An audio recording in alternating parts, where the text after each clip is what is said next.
Всем доброго времени суток. Приветствую вас на канале Вот тебе и в этой части моего блога о нашей семье поездки во Вьетнам. Я расскажу и покажу, как мы провели 4 дни нашего отпуска. 4-й день прошел в очень расслабленном режиме. Утром, когда большая часть семьи уже позавтракала и уже отправилась играть в отеле с мыльными пузырями, я только тогда проснулся и впустился в ресторан и начал насыщать свой организм пищей для восстановления сил после вчерашней поездки на остров Вен Перл. Кстати, кто еще не посмотрел, советую посмотреть. День был длинным и насыщенным в плане эмоций. Плюс при просмотре можно подчеркнуть для себя немало информации, которая пригодится вам, если соберетесь посетить этот остров самостоятельно. Но возвращаемся в день сегодняшний.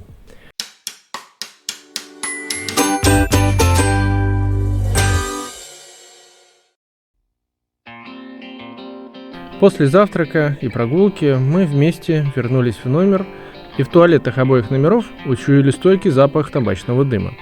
К слову, никто из нашей семьи не курит, и подобные запахи мы улавливаем очень быстро. Мы позвали персонал, описали проблему, и к моменту, когда они пришли, запах в туалете нашего с женой номера уже выветрился, поэтому ионизатор пригодился только один из двух, что они принесли с собой. Подключили и оставили в туалете нам на 1 час минимум. Вот пришел завтрак, а жена с ребенком говорят, что пахнет в туалетах дымом в обеих комнатах, и вызвали, в общем, стафа, чтобы принес что-то с этим сделал. Вот, через 5 минут зашли, у нас уже не пахнет, а у ребенка вот немножко пахнет, поставили такую машинку. Но сразу запахло ионизацией, примерно на полчасика, можно там это самое, почистить воздух, в общем. Вот так вот странно. Кто-то, видимо, покурил, а в этих номерах нету вытяжки. Естественная вентиляция.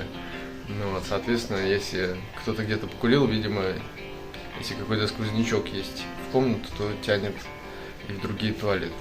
Странно, получается так. Ну а пока чудо-машина боролась за чистоту воздуха в номере дочери, мы решили поисследовать отель. Это на 4-й день проживания. Мы взяли вещи для плавания для меня и дочери и отправились на самый последний, 17-й этаж, где главной целью было посещение бассейна на крыше. Но также там были обнаружены и исследованы дартс, настольный футбол, небольшой зал со столиками и телевизором, видимо для просмотров матчей большой компании, и барабанную установку.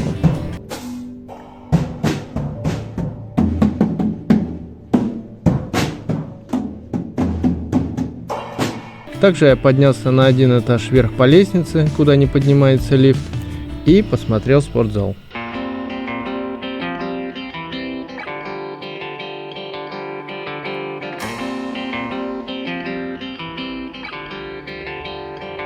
Но я не забыл про главную нашу цель на этом этаже, а именно бассейн. Бассейн оказался не крупный, не глубокий, но это и не было удивительным, ведь и сама территория отеля была достаточно небольшой. Так мы провели утро. Небольшой бассейн, но нам пойдет.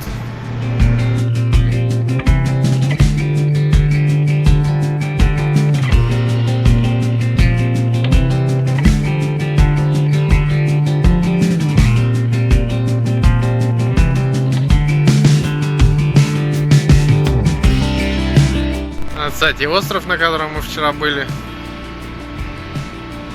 Вот, а вот вчера возвращались вот на таком зеленом автобусе. Электрический автобус. Тоже от этой фирмы местной большой корпорации. Достаточно большой, комфортабельный автобус. Ну, такая средняя маршрутка, наверное.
После бодрящей водицы мы спустились в номер, переоделись, вернули обслуживающему персоналу чудо-машину и выдвинулись на электротакси в уже известный нам ресторан «Изба». О нем я рассказывал в серии про второй день нашего пребывания во Вьетнаме.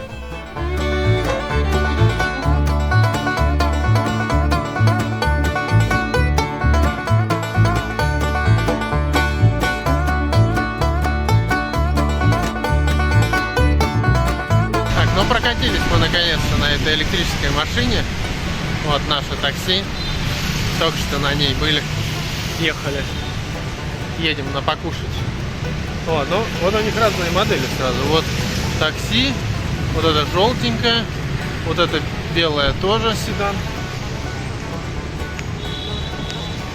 Прям приятно, хочется за вьетнамцев порадоваться, что они за несколько лет столько моделей наклепали, так фирму расширили. Она везде, прям ее постоянно наблюдаешь. Пока едешь на такси, на этом, ну и вообще, пока едешь, постоянно они встречаются, их очень много. Вот. Но и тут и туристическое место, поэтому как бы надо разрекламировать. Ну, машина такая, дешевая, электричка. Карты дверные, пластиковые, приятные на вид, но пластиковые. Как-то так простенько в салоне. Почему-то руль скрипит, не знаю. Пробег я там не посмотрел у автомобиля, там уже торпеда чем-то была обклеена, потом отодрана. Такой уже поюзанный автомобиль. Вот, но руль скрипит. Так что такая дешевая машина электрическая. Но едет тихо вроде. Даже подвеска вроде отрабатывает. Не то, чтобы мы там прям по бездорожью ехали, но подвеска вроде работает. В целом никакого дискомфорта, пока, во всяком случае, по городу ехали, не почувствовал. Вот такой автомобиль. Вот, а мы пришли покушать уже в ресторане, в котором были, в Избе. Сегодня такой последний день в этом городе, полноценный. Завтра мы отсюда уезжаем. Ну, дальше продолжим путешествовать по Вьетнаму. С этим городом будем завтра прощаться. Вот. А сейчас обед. Приятного нам аппетита.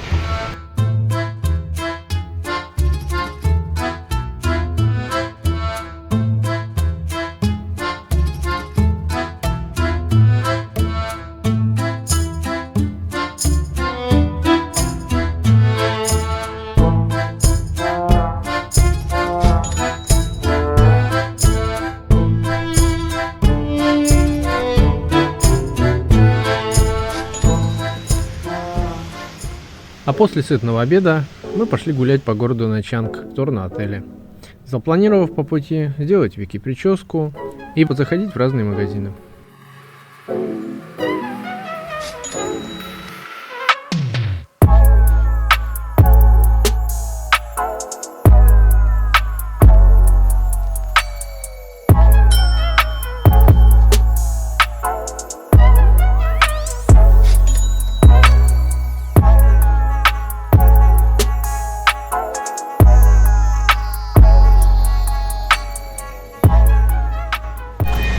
Зашли в этот вот магазин, вот этот вот баттер крем.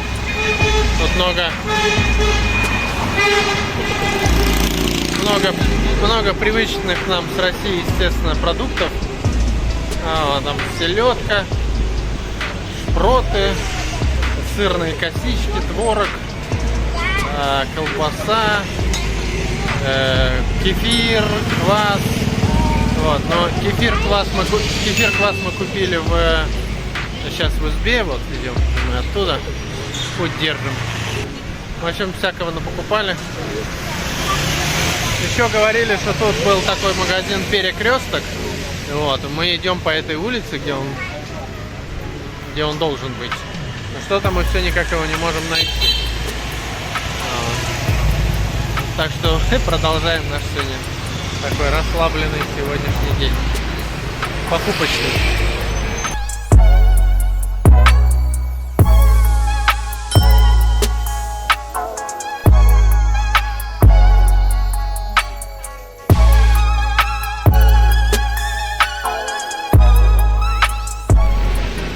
Еще один магазин, называется Сапфир. Тоже зашли. Ну что-то купили конфет. Вот такие конфеты с фундуком и в виде шапочек. Значит, вьетнамских этих шапок национальных. На поток, значит, у них там товар стоит. И косметика, и чаи, и, ну, сувениры, само собой. И лекарств целые прям полки. Мороженое какое-то даже вроде было. Орешки. Вот. И еще вода со вкусами всяких фруктов. И вода со вкусами всяких фруктов. Арбуз, маракуйя. Да. В общем, Я интересно. подумала, маракуйя, а вода должна быть кислая, наверное, тогда. Да, может быть кислая. Ну, вообще, вот удобно мы в этом заселились в районе русском. Гостиница достаточно хорошая. И много здесь магазинов и знакомых товаров. Сервисов много всяких разных предоставляется здесь. И массажи, и вон косички, и все, что хочешь. Впечатление мое о Вьетнаме потихонечку складывается, но вот на третий день, что мы здесь, пока у меня что-то впечатление, как что-то между, наверное, Малайзией, Куала-Лумпуром и Кореей. Наверное, вот из того, что я был, наверное, вот что-то среднее. В Малайзии поприставучее будет, в Корее почище. Вот, а здесь, наверное, что-то среднее. Вот, но по количеству, конечно, русскоязычных и вообще людей вокруг, и русскоязычного сервиса вокруг предоставляемых, это, конечно, лидер. В Азии мы еще нигде такого не встречали, чтоб так много. Ну, может быть, Бали. Но нет, даже Бали не тянет. Тут прям в этом городе так вообще, наверное, топ по количеству предоставляемых услуг на русском языке. А еще мы посетили массажный салон, который располагался почти напротив отеля, где сотрудники за спасибо еще и покрасили дочери ногти на руках. Такой вот подарочек.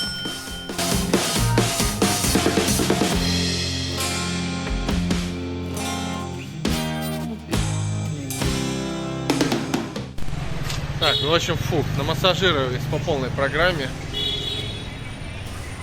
Вот, у меня спина была прям хорошо. После вчерашнюю тяжелую сумку мокрую натаскался с мокрыми вещами. Вот, и сегодня прям массаж очень хорошо пошел. Массаж, шея и голова. Вот, и девчонкам тоже помассажировали, что они хотели. В общем, всем все понравилось, супер. Вике еще бесплатно ногти сделали. Радостная он.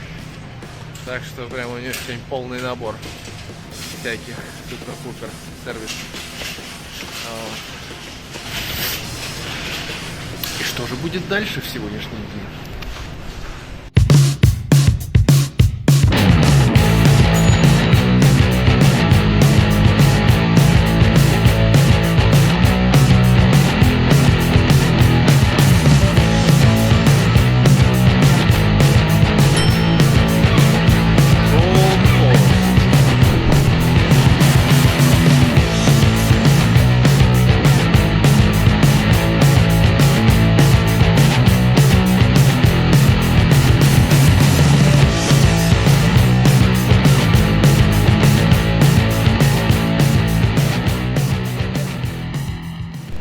Кроксы. А вы знаете историю про Кроксы? О том, что эта фирма вообще была как небольшой стартап, и она совершенно была никому не нужна.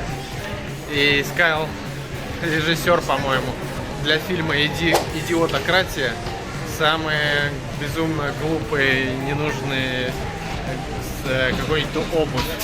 Вот, и он предложил продюсеру, что надо купить эти кроксы.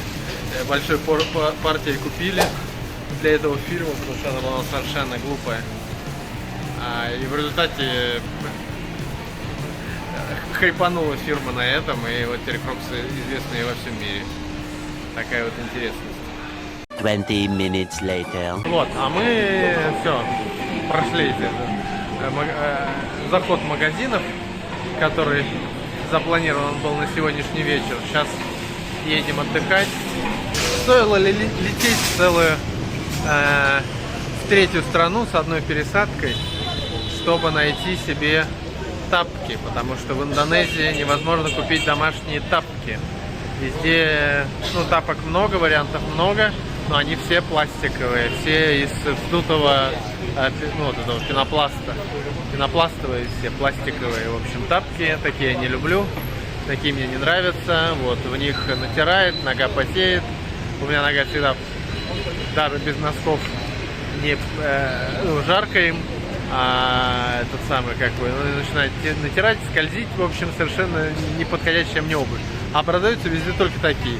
Разнообразные модели, но вот так вот. Ну вот, и вот наконец-то я приобрел себе тапатули для дома. Вот. Плюс полгода назад мы были в Японии, ходили там в музей Warner Brothers по Гарри Поттеру. Все, я пытался, и даже в магазины заходили Гарри Поттеровские, ну вот, с тематикой, с товарами по теме. И не мог себе на рюкзак купить значок. Я небольшой фанат, но с учетом того, что мы были в таком знаковом месте, знаковом музее, который только в Японии один есть, и в Лондоне, вот, по Гарри Поттеру, то как бы почему бы и нет. Вот, и я пытался найти себе значок какой-то на рюкзак, потому что у меня с Японии появились всякие значки на рюкзаке, и в частности не мог я себе найти. Их там были то деревянные, то маленькие, то какие-то очень дорогие, безумно какие-то. Вот, и вот сейчас в Минисо мы заходили, купил значок. Вот, и как ни странно, тапки мы купили не в Минисо, тапки мы купили в магазине инструментов, как ни странно. DIY называется. DIY такая фирма. Она и в Индонезии есть, и вот она во Вьетнаме тоже есть. Ну, вот, продают всякие веревочки, всякие там крючочки для дома, всякие, в общем, всякую для дома. И блокнотики у них там есть, и ручки, и всякое-всякое. Вот, и вот тапатули там тоже купили, ребенку купили, в общем, отлично, мы зашли, я в прекрасном настроении, тапки наконец-то, потому что я давно себе искал тапки. Вот, более-менее подходили мне тапки, более-менее мне подходили тапки, которые выдавались в всяких отелях, самолетах, вот, но они, естественно, они одноразовые, они изнашивались, так что это был не вариант. Вот, прям перед выходом на самолет я выбросил тапки. Ну, вот, когда летели во Вьетнам через Малайзию, выбросил себе тапки в помойку, потому что они уже там прям совсем уже почти на два кусочка разделились. Все. А у нас такси, уже подъезжает наше такси. Садимся и поехали мы кушать. Поехали. А после завершающий день поездки в один из ближайших торговых центров мы вернулись к себе на район и поужинали недалеко от отеля в ресторане «Кочевник». Еда была вкусная, людей много, но я все же чуть снизил оценку за туалет. Он, ну, так себе. Так и прошел наш 4-й день во Вьетнаме и последний в городе Ничанг. Утром следующего дня мы отправились в аэропорт, чтобы лететь в город Дананг. А что необычного и даже слегка пугающего произошло по пути в город Дананг, я вам покажу уже в следующем ролике. Так что подписывайтесь, ставьте лайки и до встречи!